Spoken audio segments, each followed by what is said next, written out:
75 वर्ष स्वतंत्रता के हमने संपन्न कर रहे हैं। तो उस विस्मृत इतिहास का हमने स्मरण किया, जिनकी कहानी सुनने मात्र से हृदय में स्फूर्ति का संचार होता है। ऐसे हजारों सैकड़ों चरित्र हमारे सामने इस निमित्त उजागर हुए। सब जगह उसका उल्लेख मिला, हमारा स्मरण जागा, स्मृति जागी। वो सुनकर हमारे हृदय में एक स्वाभिमान जगा, देश के प्रति गौरव जगा, उत्साह भी जगा। उनके जैसे समर्पण का और अपना भी जीवन होना चाहिए, ऐसी प्रेरणा भी जगी। और कई अपने देश के गौरव के प्रसंग भी हम आजकल देख रहे हैं। विश्व भर के आर्थिक संकट में, कोरोना के काल में, सब में सबसे अच्छा किसने किया है? तो भारतवर्ष ने किया है। किसके आगे बढ़ते हुए चरणों को, नयनों को विस्फार कर और दांतों तले उंगली दबाकर दुनिया देख रही है, वो हमारा भारतवर्ष है। हमको आनंद होता है ये सुनकर। दुनिया के वरिष्ठ G20 देशों की परिषद की अध्यक्षता भारत को मिली। हमको उसका गौरव हम अनुभव करते हैं।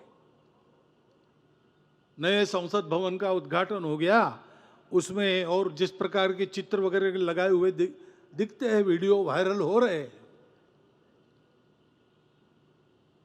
तो हम देख रहे हैं कि हमारे देश को वास्तव में जिस जागृति की आवश्यकता थी, उस जागृति को लाने का प्रयास हो रहा है।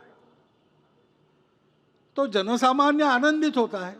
स्वामी जी ने जैसे कहा, जिसको जो देखना है वो वही देखता है, लेकिन हमारा सामान्य जन क्या देखता है? वो देखता है कि भारत की कीर्ति हो रही, भारत आगे बढ़ रहा है। अंदर भी कई बातें ठीक हो रही, कई अभी नहीं हुई है, होगी। किसी को लगता है कि ऐसे ही होगी, किसी को लगता है नहीं दूसरा कुछ होना चाहिए। ये चलते रहता है। परंतु ऐसी जैसे गर्मी में वर्षा की बौछारें सुखद लगती है, वैसे स्वतंत्रता के 75 वर्ष के बाद इस प्रकार की और सुखद भावनाओं का अनुभव हम जैसा कर रहे हैं, वैसे चिंतित करने वाला दृश्य भी हमको परिस्थिति में मिल रहा है। इसी समय देश में कितने जगह कितने प्रकार के कलह मचे हैं। भाषा को लेकर विवाद, पंथ संप्रदायों को लेकर विवाद,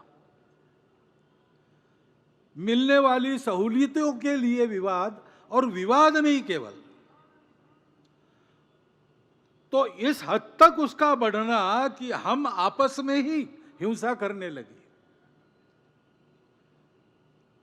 अपने देश की सीमाओं पर हमारी स्वतंत्रता पर बुरी नजर रखने वाले शत्रु बैठे हैं, उनको हम हमारा बल नहीं दिखा रहे, हम आपस में ही लड़ रहे हैं।